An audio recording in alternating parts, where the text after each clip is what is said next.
Le jour suivant, je remarque cet immeuble en face du mien. Cela fait des années que je le croise sans le voir.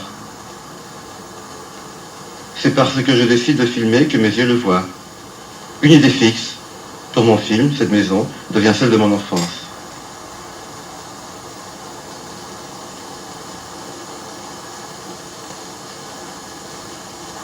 Un peu plus loin, sur le boulevard, j'aperçois ce café que je fréquente quotidiennement. Il me rappelle celui où la famille se rendait le dimanche après-midi. Elle, la, Fran. Une image s'installe. Je viens de naître. Cela se passait par une nuit tropicale. C'est une cigogne qui m'a fait traverser l'océan sous les étoiles.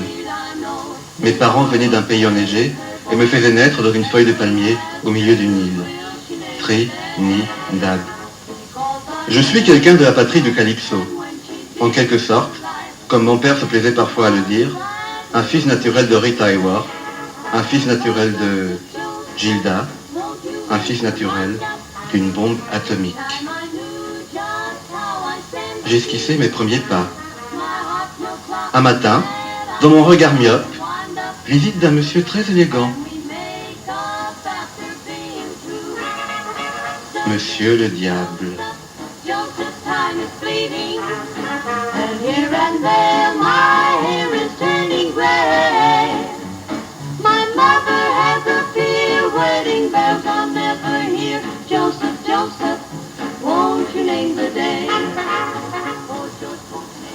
Je ressors en me disant, je ne suis plus dans mon présent.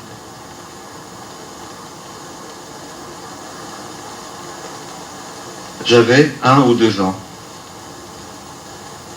Je venais de débarquer dans un pays flamboyant, sous l'équateur. Je venais d'emménager dans cette maison. La répétition des visions. Je repars en voyage. Je veux aller plus loin à l'intérieur de Paris, une ville qu'à l'époque je ne connaissais pas, que je rêvais. J'apprenais à marcher. Je bredouillais quelques mots. En quelle langue était-ce? Une langue hispanisante. Je me plais à penser que l'été est la saison tropicale des pays tempérés.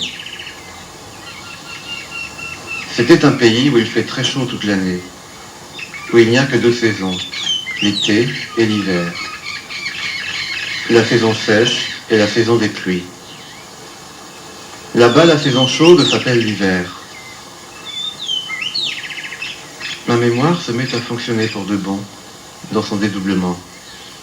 Ma seconde mémoire, la seule, la vraie. Celle qui me dit que je suis ici et pourtant que je me trouve encore là-bas.